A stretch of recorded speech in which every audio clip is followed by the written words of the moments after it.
As we collectively get ready to shut the door on a truly terrible year, it's worth taking a look at the one element of 2016 that was consistently outstanding. It's video games. Yes, whilst wispy-haired megalomaniacs were taking office and the coral reef was withering away into nothing, the games industry was pumping out solid title after solid title, pretty much every month. Put simply, as 2016 already gave you an excuse to batten down the hatches and wait it out with your console of choice, there were a myriad of reasons to do so in style. These are the 12 best video games of 2016. Number 12, Pokemon Go. Qualifying Pokemon Go is a bit of a tough one, but let's sidestep the fact that Niantic blew their own foot off by removing the tracking feature from the game, you know, the thing that you needed to play it, and instead focus on the fact that Pogo, as it became known, was easily the game of 2016. There's literally never been such a cultural movement around a game before, let alone a mobile app, and that's before you factor in the simple yet fun game mechanics, population of our own world with various Pokemon, something fans have been dreaming about for decades, and the actual feeling of being a Pokemon trainer. As Niantic mapped various real-world locations to in-world gyms that you could battle at and claim, you genuinely saw people go out of their way to make a mark on their local area, ranking up and catching more impressive monsters just to fend off an ever-challenging competition. Pokemon Go was nothing short of a phenomenon, and even if its gameplay amounted to swipes and frantic tapping to defeat your enemies, there's an inherent quality in everything it accomplished that just can't go unrewarded. Number 11,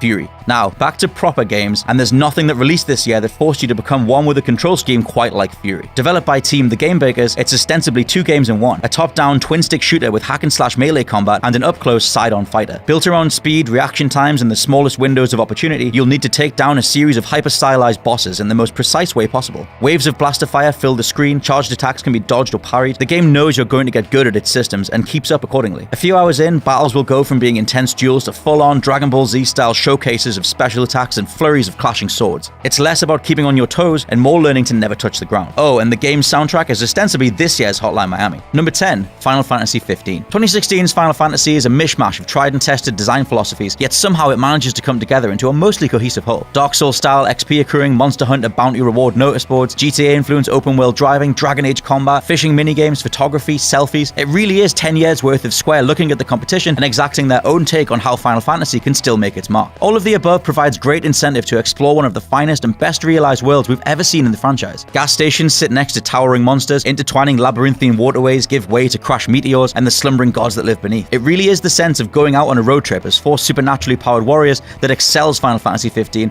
and helps it stand out amongst the competition. Sadly, the late game story and general attempt at character building is an absolute mess. Square Enix are patching in more story in the coming months, preventing this otherwise stellar title from reaching any higher. That said, what it gets right, it absolutely nails. Number 9, Titanfall 2. Released in a dreadful spot, slap bang in the middle of Battlefield 1 and Call of Duty, literally the week in between the two, it goes without saying that some of the biggest selling franchises in gaming history had already maxed out people's spending limits, leaving little behind for Respawn's infinitely better shooter to claim. And that's a crying shame, because from some of the most innovative first-person shooter levels in history, one that sees you hop between multiple timelines at will, and the other is a shootout that takes place inside an assembly line of moving houses, Respawn's pedigree as a team made up of ex-Infinity War guys truly shines through. Titanfall 2 is a window into the FPS genre's future in everything from weighty physics to class-defining powers and unique weapons. Its frenetic, mech-fueled multiplayer is some of the most rewarding and tactile you'll ever play, all making for a pleasant deviation from the Twitch-based likes of the competition. Number 8, Stardew Valley. On its face, it's a farming sim, but under the hood, there's a far more complex beast at play. See, developer Eric Baroni was sick of Nintendo's Harvest Moon games never recapturing that same spark of the old-school originals, so he set out to make his own. The result is Stardew Valley, a gorgeous, serene, relaxing game about, yes, farming,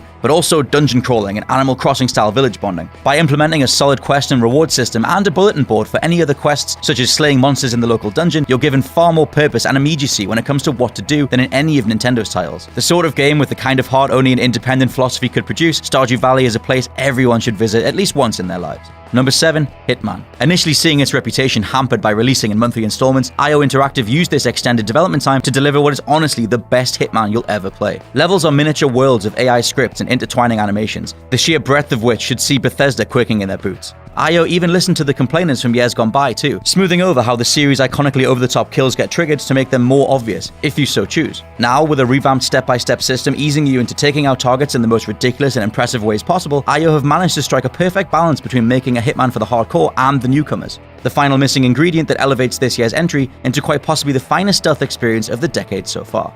Number 6, Dark Souls 3. At this stage, you probably know if you're a Souls guy, but From Software provided the perfect entry point to the franchise all the same, one that doubles as a tribute to longtime fans if you know where to look. Literally every aspect of what we'd call the Soul experience, that of precise hack and slashing, stat-based upgrades, towering bosses, and gorgeous world design, is polished to a mirror sheen. You'll slice through regular enemies with increased skill and confidence, be enticed by multiple paths snaking off in 2 or 3 directions at once, defeat imposing enemies and use their souls to forge unique weapons, spec your character with armor sets, practice unique kill animations, equip items for future encounters. For the first time in Souls history, it feels genuinely addictive, bringing about that just a few more hours feeling that cherry tops an already exemplary series. Number 5. Doom. id Software wrote the book on first-person game design, and with their grand return to Doom, some 12 years in the making, they've knocked it clean out of the park and straight up to Mars. Running steady at 60 frames per second, you've not experienced a console shooter like this. And whilst that base foundation immediately challenges you to play as fast as your brain can process information, there are a number of truly innovative game mechanics that keep it all fresh. If you're out of ammo, just whip out your chainsaw and carve through some enemies to trigger a few pickups. Likewise with health, executing enemies restores it, encouraging you to mix up your weapons and tactics on the fly.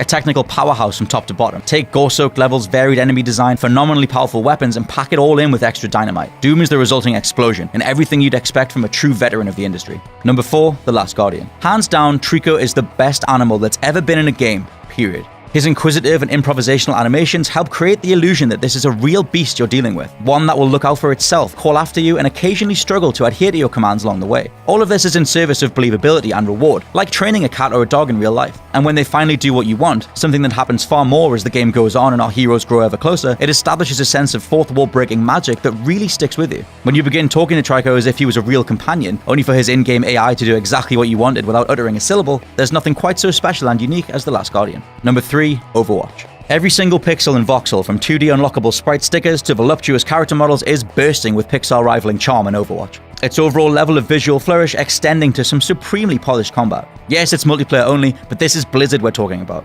Long a beloved developer, they've applied their hearty fans-first charm to catapult Overwatch to the top of the esports scene, alongside giving those at home a varied experience depending on which characters you decide to specialize in. Regardless of whether you've been playing since launch or just hopping in now, Blizzard have maintained excellent matchmaking standards, ensuring that unlike Battlefield 1 or Call of Duty, you can comfortably give anybody a copy and watch their face light up. From its roster of lovable characters to a main theme that'll make you want to don a cape yourself, the charge pop sound of the loot boxes, and the sheer breadth of gameplay styles inherent in its various characters' abilities, Overwatch will grab you by both shoulders and root you to the spot for the duration. Number 2, Uncharted 4: A Thief's End. It might not be the medium-shaking titan that The Last of Us was, but Uncharted 4 does something nobody expected going in. It reframes the entire original trilogy by making Drake way more human. Where before we essentially treated Nate as an Indiana Jones-esque risk-taker, someone who lives for the thrill of the hunt and survives collapsing buildings with a few bumps and a holy crap one-liner, we're now given a proper foundation to precisely why he does all of these things. It's a question you didn't even know you wanted answering, but by making the player imminently aware that there's a person at the heart of all these increasingly over-the-top spectacles and set pieces, it makes you care way more about every last action he takes. A Thief's End concludes the series in landmark fashion, proving Naughty Dog are some of the finest and most learned developers working in gaming today. Number 1, Inside. Pause Inside at any point and you'll have a painting thousands could analyze with infinite interpretations. Apply that across an entire game and you have something altogether far more enthralling. Playdead Studios have spent the last 5 years genuinely perfecting every last part of their follow-up to Limbo, the result being an immaculate physics-based platformer where every facet of the end product is polished and smoothed over to stand the test of time. Its gameplay gently ramps up in difficulty without ever being too hard, and graphics as mentioned are sublime, seeing pockets of color pepper a dystopian landscape that intentionally doesn't tell a straightforward narrative, leaving you to pick up the pieces yourself. The overall feel, score, and pace are outstanding, factoring into a supremely confident finale that's ugly, powerful, memorable, and still debated about as to its true meaning, all of which establishes Playdead as a studio wearing the truest sense of artistry on their sleeves. If you play one game from 2016,